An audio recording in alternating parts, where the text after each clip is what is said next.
Hi guys, it is May favorites time, and I think May was actually the first month of the year that I felt like, wow, this month really flew by.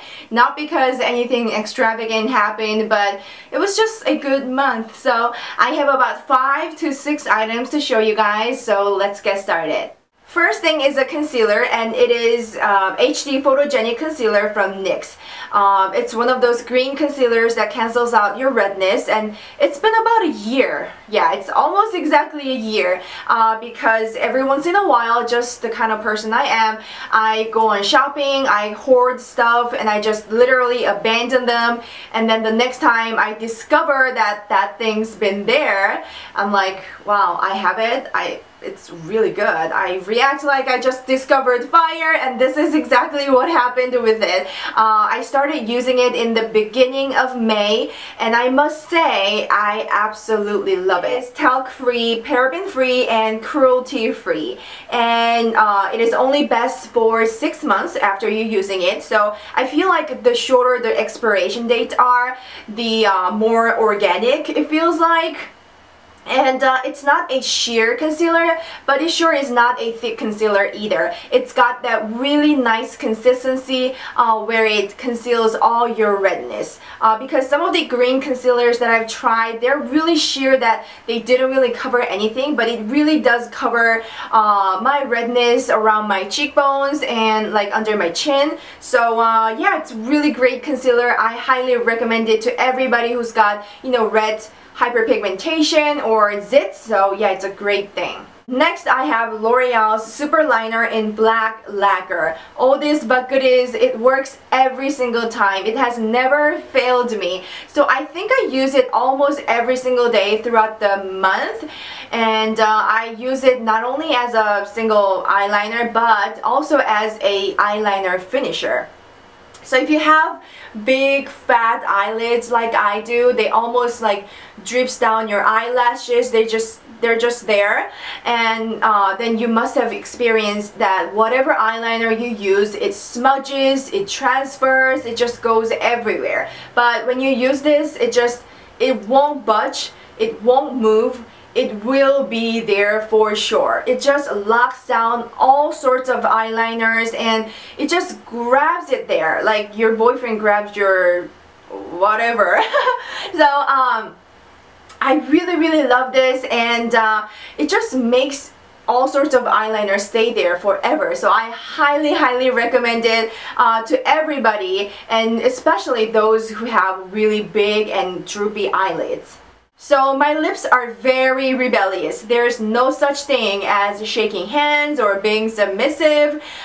If a lip product is too moisturizing, dewy, or glossy, they literally spit out the colors, they transfer it, smudge it. Sometimes they decide to deliver the colors to neighbors on the edges of my lips, on top of my cupid's bow. It's just not pretty. So I get really careful when it comes to lip products, and YSL's Baby Doll Kiss and Blush helped a lot. It's more on the pricey side, but I think it's worth every single penny because it's a multi-purpose product. You can use it for your lips, for your cheeks. I'm no scientist, so I don't exactly know what kind of formula this is, but I feel like it's somewhat matte, but it's still kind of moisturizing. It's mousse type, so it just works. It's like my lips approve of it, like a father approves of his daughter's boyfriend.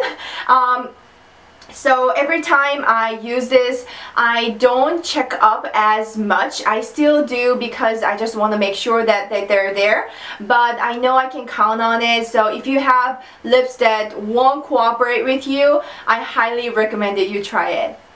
Next is a blush from Innisfree. I talked about it in my last Innisfree beauty haul, and it's their mineral blusher in number 4, Romantic Pink Rose.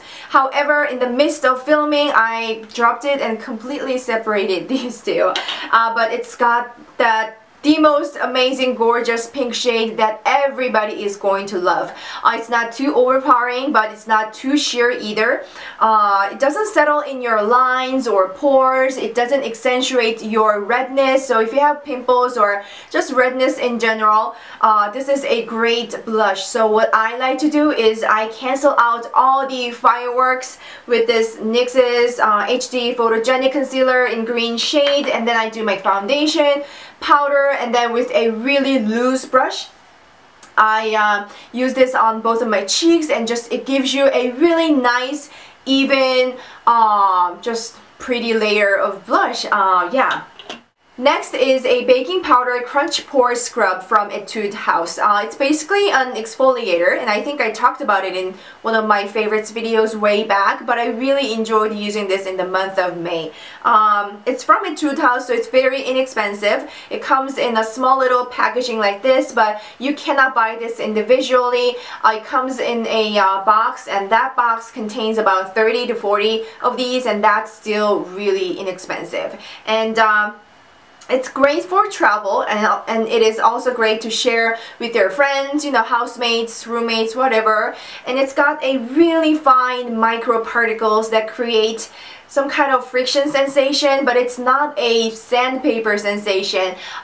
It's really gentle, mild, and soft, and I really love that feeling against my skin. So every time I do this, I really, like, literally physically feel like I'm just getting rid of all that nasty stuff off of my skin. And the only downer is that if you are to use this more than 2 times, it is inevitable to have it directly contact with the air, because once you open it, like, you can't close it. Like, no, there's no tube or no nothing like that. It's like a packet of little tea. So I feel kind of iffy about it, but I still really like it.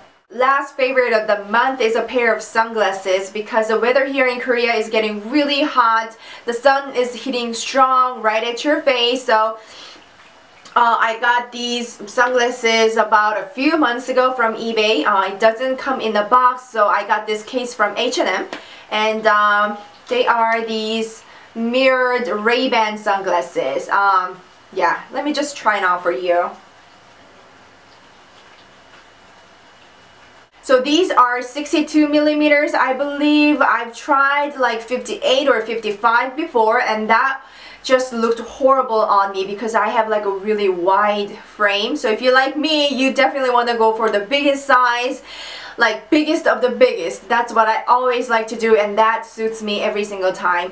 And it makes you look really, you know, chic, fashionable, and fun. And according to a lot of magazines, apparently these mirrored glasses are really in style. So I've been wearing this non-stop. That's a wrap for my May favorites. Please let me know down in the comment section what your May favorites were, because I definitely want to know the kind of stuff that you guys think highly of. Thank you guys so much for watching. Please give it a thumbs up if you liked it, and don't forget to subscribe. I'll see you very soon. Bye!